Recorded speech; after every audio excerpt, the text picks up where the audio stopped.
Ang aming grupo ay pinangalan ng Legacy Keepers, tagapangalaga ng kultura, tagapagsalaysay ng kasaysayan. Sa pamamagitan ng aming pagtatanghal, layunin naming buhayin at ipamana ang mga kaugalian at tradisyong Pilipino.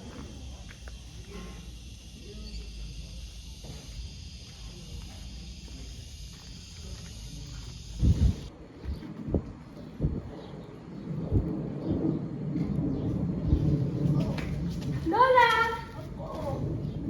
Lola, huwag ka nang tumayo. Lola, ano ba yan? Masyado ka namang makaluma. Hindi talagang ako ko napakaligal. Ano, kumusta ka? Okay naman, Lola. Oo nga po pala, Lola. Naalala mo po ba yung mga childhood friends ko? Oo, anong balita? Pupunta rin po sila dito para bumisita eh. Hindi maganda yun ako. Lola, ano ba dito? Hina ng signal? Lola, andyan na po pala sila. Uy, tara! Hello, Lola! Hi, Lola! Kumusta? Uy, gusto kayo! Kumusta? Okay naman. Kayo? Okay lang. Okay lang. Ito kaming pogi. Totoo mo ba? Ano, Babe, pogi kang ganda mo na. Okay, kamusta naman? Okay lang. Okay May lang. mga asawa na ba kayo? Eto, si ano na ito. Ano ba nakita ko kanina? Hindi siya yun.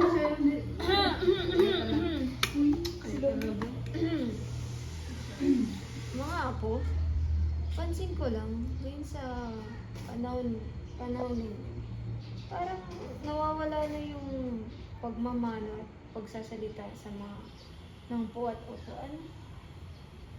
Sorry po, Sorry po, Lola. Lola. Sorry, Lola. Si ano kasi, ang dami sinasabi ni Soriano. Kasi, ayaw ko makinig eh.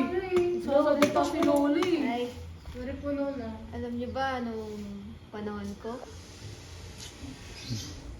Pagmamano. Magandang umaga po, Ang pagmamano ay isang tradisyonal na kaugalian ng mga Pilipino kung saan inilalapit ng mas nakababatang tao ang kamay ng nakatatanda sa kanyang noo bilang isang tanda ng paggalang.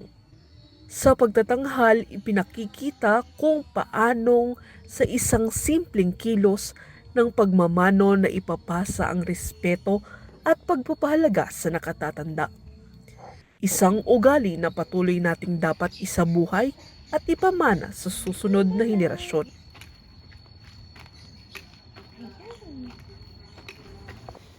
Kaya kayo, mga apo, dapat huwag niyong kakalimutan yung ganyang asal.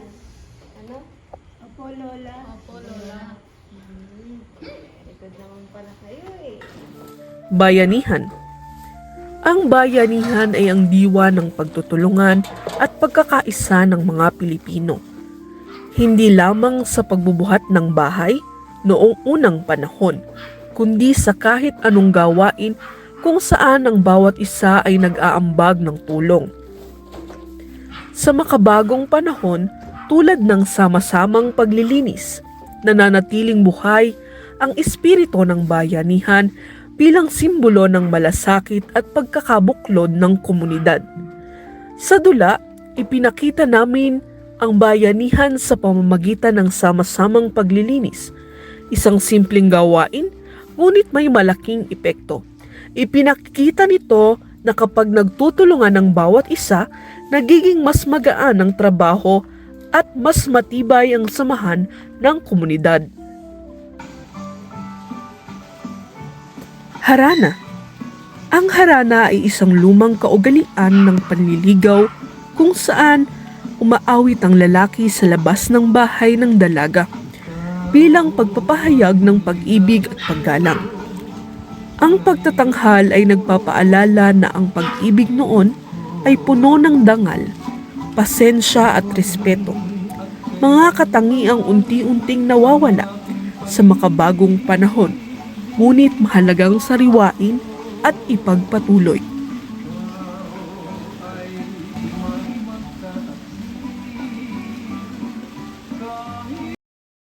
sa pagtatapos ng aming dula. Naway na ipadama namin ng tunay na diwa ng kulturang Pilipino. Isang kulturang may malalim na paggalang, matibay na pagkakaisa at pusong marunong magmahal sa paraang payak ngunit tapat. Ang mga ritual na tulad ng pagmamano, bayanihan at harana ay hindi lamang alaala ng nakaraan, kundi buhay na patunay ng aming pagkakakilanlan bilang isang lahi. Kami ang tagapagdala ng aming kasaysayan. Kami ang legacy keepers. Maraming salamat at naway patuloy naming maipasa ang apoy ng aming kultura sa bawat salinlahi. Muli, maraming salamat po.